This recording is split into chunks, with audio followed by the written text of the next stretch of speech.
Di sini saya akan memaparkan mengenai implementasi logistik di organisasi pemerintah.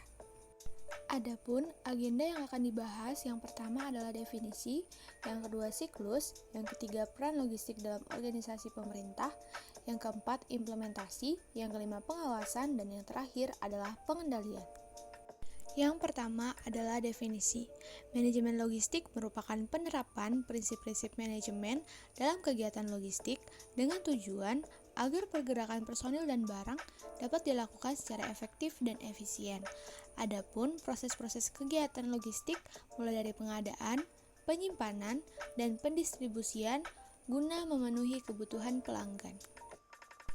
Berikut ini adalah siklus manajemen logistik. Selanjutnya adalah peran logistik dalam organisasi pemerintah. Manajemen logistik sangat berpengaruh terhadap kehidupan kita sehari-hari. Ini berkaitan dengan pelaksanaan tugas eksternal pemerintah, yaitu memberikan pelayanan kepada masyarakat.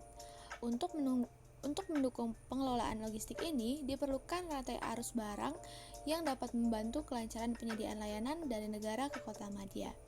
Kementerian Kesehatan juga sebagai instansi yang bertanggung jawab atas peredaran obat, memiliki peranan sangat penting untuk menata pendistribusian obat pada level daerah.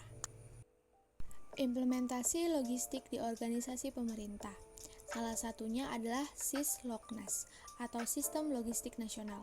Merupakan suatu sistem yang mampu menjamin kelancaran perpindahan atau pendistribusian barang, baik bahan maupun barang jadi dari satu tempat ke tempat lain dengan cara yang dapat diterima dan sesuai dengan jumlah yang dibutuhkan untuk wilayah nasional Indonesia.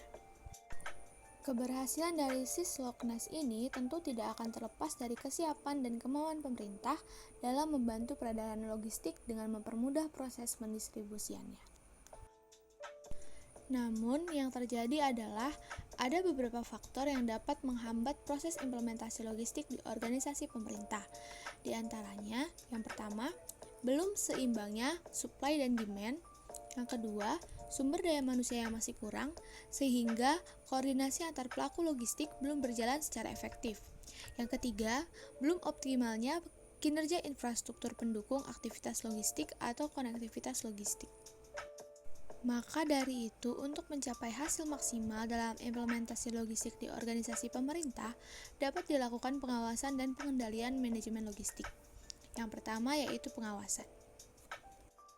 Pengawasan merupakan suatu proses untuk menetapkan suatu pekerjaan, apa yang sudah dilaksanakan, menilainya dan mengoreksi jika perlu dengan maksud agar pelaksanaan pekerjaan sesuai dengan rencana yang semula.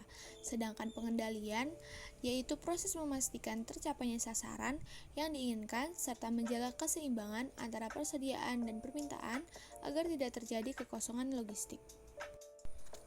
Pengawasan dilakukan secara internal dan eksternal pada setiap tahapan proses manajemen logistik, mulai dari fungsi perencanaan dan penentuan kebutuhan, penganggaran, pengadaan, penerimaan dan penyimpanan, penyaluran, pemeliharaan, dan penghapusan. Untuk pengendalian sendiri, poin yang harus dipastikan adalah struktur organisasi, sistem dan prosedur, petugas, dan serta peralatan. Berikutnya adalah kegiatan pengendalian dalam manajemen logistik. Yang pertama ada perencanaan, yaitu menyusun rencana kerja serta monitoring dan evaluasi. Yang kedua, pelaksanaan. Ini berupa monitoring dan evaluasi terhadap yang sudah dicapai dan memberikan umpan terhadap capaian tersebut. Yang ketiga, melakukan tindakan sesuai dengan hasil evaluasi. Demikianlah implementasi logistik di organisasi pemerintah. Semoga bermanfaat. Terima kasih.